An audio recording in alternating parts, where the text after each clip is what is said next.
आइए आज धर्म पर कुछ बातें करते हैं। धर्म का जो स्वरूप हम आज देख रहे हैं उस तक तो आएंगे, लेकिन पहले चलते हैं धर्म जब उसका जन्म हुआ होगा तब उसका स्वरूप कैसा था। थोड़ा विचार करके देखें कि जब मनुष्य ने भोजन और छत की चिंता से मुक्ति पाई होगी, यानी खाने और रहने की समस्या से जब आदमी ऊपर उठा होगा, तो उसके बीच जो विचारशील लोग थे, जो जीवन के संघर्षों के बीच भी जीवन को समझने की कुछ कोशिश कर रहे थे, ऐसे लोगों ने आने वाली पीढ़ी के लिए, आसपास के समाज को बेहतर बनाने के लिए जीवन से जुड़े कुछ सुंदर तथ्य जो उन्होंने अपने जीवन से पाए थे, अपने पुरखों के जीवन का जो निचोड़ उनके हाथ आया था, ये सत्व, ये निचोड़ आने वाली पीढ़ियों को देने की कोशिश की। ये जो ज्ञानी थे, गुणी थे, ऋषि थे, ये समय के साथ बढ़ते रहे और इनकी खोज, इनकी जो यात्रा थी और उस यात्रा से प्राप्त जो निष्कर्ष थे, वो भी सूत्रों के रूप में धीरे धीरे संकलित होते रहे और बढ़ते रहे। और कालांतर में क्या इसी ज्ञान, इसी जीवन के सार तत्व ने धर्म का रूप लिया होगा। तो धर्म मूलतः ऋषियों के, ज्ञानियों के, बुद्धिमान मनुष्यों के जीवन से उठी हुई सुगंध थी। वो उन्होंने अपने प्राणों में धारण किया था और वो आने वाली पीढ़ी को इस टेक्नोलॉजी को, जो कि प्राणों में धारण की जा सकती थी क्योंकि वो प्राणों से उठी थी, वो एक जिंदा टेक्नोलॉजी थी जो उन्होंने देने की कोशिश की। लेकिन आज धर्म का क्या स्वरूप है? सुबह उठकर हाथ जोड़ लेना या काम पर जाते हुए मंदिर की घंटी बजा लेना और फिर दिन भर के लिए भगवान और धर्म से मुक्ति पा लेना। या क्या आज धर्म किसी धर्मशास्त्र, किसी उपासना गृह या किसी कर्मकांड में कैद हुई एक अजीवित वस्तु नहीं दिखाई पड़ती? एक प्रक्रिया, एक कर्मकांड। धर्म जीवन और मनुष्य के बीच एक ब्रिज की तरह, एक पुल की तरह था। जीवन में जो रचनात्मक सॉल्यूशंस हो सकते हैं, आप देखें कि जिन लोगों को महापुरुष माना जाता है या सभी धर्मों में अवतार, पैगंबर या मसीहा हम कहते हैं, ये लोग धर्म को धारण करते थे। इसीलिए ये महत्वपूर्ण है।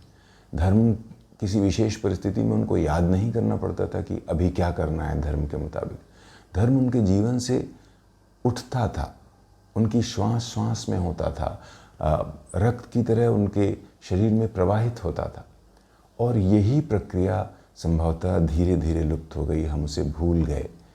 और इसी प्रक्रिया को पुनर्जीवित करने से ही समस्याओं का समाधान हो सकता है। तो धर्म को धारण करने की शुरुआत कैसे हो सकती है? उसे प्राणों में बसाने की विधि क्या हो सकती है? यह भी बड़ी सरल सी विधि है।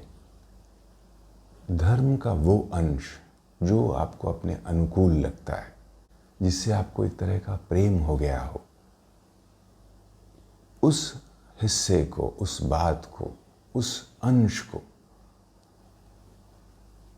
अपने व्यवहार में, अपने आचरण में लाने की कोशिश धर्म को धारण करने की शुरुआत हो सकती है।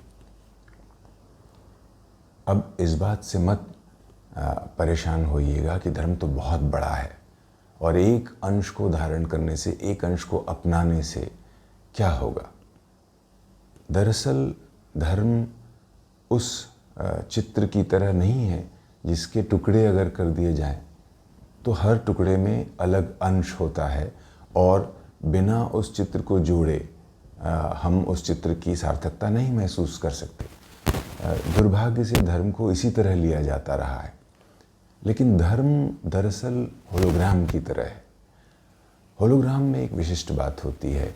होलोग्राम के 1000 टुकड़े भी अगर कर दिए जाएं तो हर टुकड़े में होलोग्राम का जो मूल चित्र है वो पूरी तरह होता है, और इन्हीं टुकड़ों से जुड़कर जो पूरा जो होलोग्राम बनता है, दरअसल उसकी इंटेंसिटी में फ़र्क होता है। ढेर सारे टुकड़ों से जुड़ा हुआ जो होलोग्राम है उसकी इंटेंसिटी ज़्यादा होगी, उसकी तीव्रता ज़्यादा होगी, और एक टुकड़े की तीव्रता कम होगी। लेकिन चित्र एक टुकड़े में भी पूरा होगा। तो धर्म अपने एक छोटे टुकड़े में भी पूर्णता के साथ है। अब उस टुकड़े को अगर हम धारण कर सकें अपनी आत्मा में, अपने चरित्र में, अपने आचरण में, अपने प्राणों की ऊर्जा देते हुए, तब ये टेक्नोलॉजी हमारे काम आना शुरू होगी, हमारे जीवन को आसान बनाना शुरू करेगी। और ये नहीं है कि जीवन में मुश्किलें नहीं आएंगी, लेकिन जीवन की मुश्किलों के पार जाने के लिए एक रचनात्मक विधि हमें धर्म उपलब्ध कराएगा। और यही तो हमारे महापुरुष कर रहे थे, यही तो हमारे ज्ञानी गुणी कर रहे थे, और इसीलिए हम उनका गुणगान करते हैं, इसीलिए हम उनको फॉलो करते हैं। हम जो उनको मान देते हैं वो इसीलिए तो है कि उन्होंने जीवन में कोई रटा रटाया, कोई घिसा पिटा और कोई परेशानी से भरा रास्ता नहीं चुना। उन्होंने उसके पार जाने की कोई नई विधि निकाली, समस्या को एक नए ढंग से देखा और उसको इस तरह हल किया कि वो सबके हित में बात बन गई, और इससे उनका अपना हित तो हुआ ही हुआ, लेकिन समाज का भी हित हुआ। तो बहुत साधारण सी बात है कि धर्म एक जीवंत टेक्नोलॉजी है, और उस जीवंत टेक्नोलॉजी को हमें भी जीवंतता के साथ धारण करना होगा, हमें भी अपने प्राणों में धारण करना होगा, हमें भी अपनी श्वास श्वास में उसको निबद्धित करना होगा, हमें भी उसे अडॉप्ट करना होगा। तो धर्म को जब हम धारण करेंगे अपने भीतर, अपने जीवन में, अपनी श्वास श्वास में, तो हम इस आनंद के साथ जीवन के सागर को पार कर सकेंगे। वो जो असुविधाएं हैं, वो जो बाधाएं हैं, वो हमें जीवन को समझने में मदद करने वाली चीज़ें लगेंगी, हम उनसे परेशान नहीं होंगे, और इस तरह जीवन की खुशबू, धर्म की खुशबू हमारे जीवन से उठेगी और एक सार्थक जीवन हम जी सकेंगे। आपने आज की चर्चा को आनंद के साथ सुना, आपका बहुत धन्यवाद।